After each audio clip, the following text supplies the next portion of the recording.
ప్రతిరోజు గుడికి వెళ్ళే పద్ధతిని మన పెద్దలు మనకు చిన్నతనం నుంచి అలవాటు చేశారు. గుడికి వెళ్ళడం అంటే అదేదో మొక్కుబడి వ్యవహారం కాదు. ఆలయాలను దర్శించుకోవడం వెనుక శాస్త్రీయ ప్రయోజనాలు కూడా ఉన్నాయి. అంతేకాని మూఢనమ్మకాలను ప్రోత్సహించడానికి గుడికి వెళ్ళండి అని ఎవరు చెప్పలేదు. మన దేశం సాంకేతిక పరంగా ఎంత ముందుకు వెళ్తున్నా మూఢనమ్మకాల విషయంలో మాత్రం ఇంకా వెనుకబడే ఉందని చెప్పవచ్చు. ఇప్పటికీ మన దేశంలో అనేక ప్రాంతాల్లో వింత వింత ఆచారాలు, మూఢనమ్మకాలను పాటించేవారు ఉన్నారు.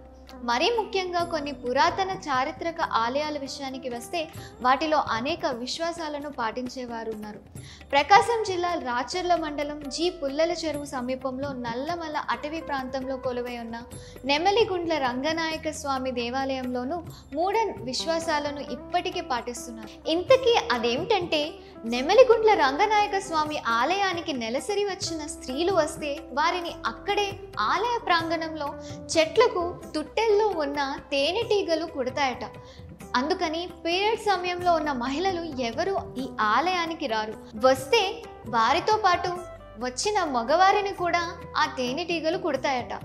అలా అని చెప్పి కొందరికి ఆ అనుభవం కూడా అయిందంట. అందుకని ఈ ఆలయంలో ఎంతో కాలం నుంచి ఈ ఆచారాన్ని పాటిస్తున్నారు. 1500 సంవత్సరాల క్రితం మయూర మహర్షి కోరిక మేరకు శ్రీ మహావిష్ణువు ఇక్కడ స్వయంభుగా వెలిశాడని, రంగా అనే గిరిజన మహిళ తపస్సుకు మెచ్చి ఆమెను వివాహం చేసుకొని రంగనాయకుడయ్యాడన్నది స్థానికులు చెబుతున్న స్థల పురాణం.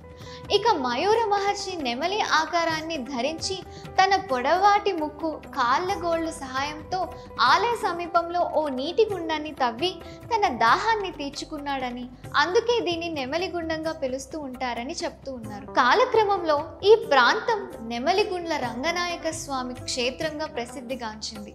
అలాగే తేనెటీగలు ఈ క్షేత్ర పవిత్రతను కాపాడుతూ ఉంటాయని, ముఖ్యంగా పీరియడ్ సమయంలో స్త్రీలను ఆలయంలోకి ప్రవేశించకుండా తేనెటీగలు అడ్డుకుంటాయని స్థల పురాణం. ఇదే విషయం ఇక్కడ విస్తృతంగా ప్రచారం జరుగుతుంది. ఏది ఏమైనా ఈ ఆచారం షాకింగ్గా ఉంది కదా.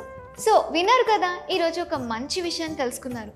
ఇలాంటి ఇంట్రెస్టింగ్ విషయాలను తెలుసుకోవాలంటే రహస్యవాణి ఛానల్ని సబ్స్క్రైబ్ చేసుకోండి. Please like, share and comment. అంతు చిక్కని రహస్యాలు, మరెన్నో మనకి తెలియని పురాతన కట్టడాలు, వాటి వెనక దాగిన నిజాలు, పూర్వీకుల ఆచారాలు, మరెన్నో మూఢ విశ్వాసాలు, ఇలా కాలగర్భంలో కలిసిపోతున్న రహస్యాల కొరకు సబ్స్క్రైబ్ చేయండి రహస్యవాణి ఛానల్.